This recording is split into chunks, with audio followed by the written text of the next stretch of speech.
Meditation ಅಂದರೆ ನಿಮ್ಮ ಮೂಲ ಚೈತನ್ಯದ ಜೊತೆ ನೀವು ಕನೆಕ್ಟ್ ಆಗೋದು. ಇಲ್ಲಿದೆ ನಿಮ್ಮ ಮೂಲ ಚೈತನ್ಯ, ಈ ಬ್ರಹ್ಮಾಂಡದ ಅಣುವಣುವಿನ ಜೊತೆ ನೀವಿದ್ದೀರಿ.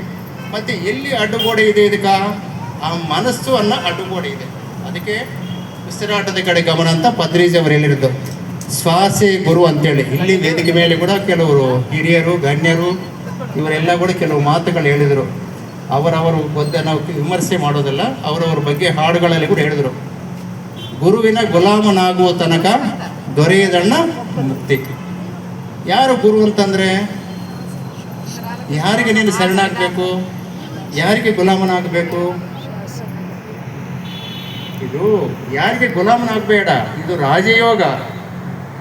ಯಾವುದು ನಾನು ದೇವರಂತ ಆರಾಧನೆ ಮಾಡ್ತಾ ಇದ್ದೀನೋ ಅದು ನಾನಂತ ತಿಳ್ಕೊಳ್ಳೋದೇ ಒಂದು ಪ್ರಯತ್ನವೇ ಧ್ಯಾನ, ಅದೇ ನಾನಂತ ತಿಳ್ಕೊಳ್ಳೋದು.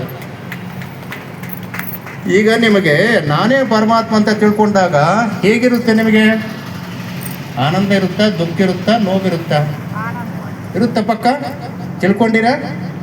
ತಿಳ್ಕೊಂಡ್ರಂತ ಇವರು ತಿಳ್ಕೊಂಡಿರ? ಯಾರೂ ತಿಳ್ಕೊಂಡಿಲ್ಲ. ತಿಳ್ಕೊಂಡಿದ್ರೆ ನಮ್ಮ ಮುಖಗಳು ಈ ರೀತಿ ಇರ್ತಿದ್ದಿಲ್ಲ. ಎಷ್ಟು ತೇಜಸ್ಸು ಕಾಣ್ತಿತ್ತು ನಮ್ಮ ಮುಖಗಳೆಲ್ಲ, ಬೆಳಕು. ಅರ್ಥ ಆಯ್ತಲ್ಲ? ಅದಕ್ಕೆ ನಮ್ಮ ಭಾವನೆ ಒಂದು, ಸಾಧನೆ ಒಂದು ಆದಾಗ ವರ್ಕೌಟ್ ಆಗಂಗಿಲ್ಲ. ನಮ್ಮ ಭಾವನೆ ಇದೆ ಏನಿರುತ್ತೆ, ಎಲ್ಲಿಂದಲೋ ಏನೋ ಬರ್ತದ ಅಂತ ಹೇಳ್ತಿರ್ತಾರೆ ನಮ್ಮವರು. ಆ ಮಾಸ್ಟರ್ ಕೊಡ್ತಾರೆ, ಅವರು ಕೊಡ್ತಾರೆ, ಇವರು ಕೊಡ್ತಾರೆ ಅಂತೇಳಿ. ನಿನ್ನಲ್ಲೇ ಅನಂತ ಶಕ್ತಿ, ಅನಂತ ಜ್ಞಾನ ಅಡಗಿದೆ. ಈ ಬ್ರಹ್ಮಾಂಡದ ಎಲ್ಲದರ ಜೊತೆ ನೀನೇ ಕನೆಕ್ಟ್ ಆಗಿ, ಈ ಬ್ರಹ್ಮಾಂಡವೇ ನೀನು, ಅಖಿಲಾಂಡ ಕೋಟಿ ಬ್ರಹ್ಮಾಂಡ ನಾಯಕ ನೀನು. ಅರ್ಥ ಆಯ್ತಲ್ಲ?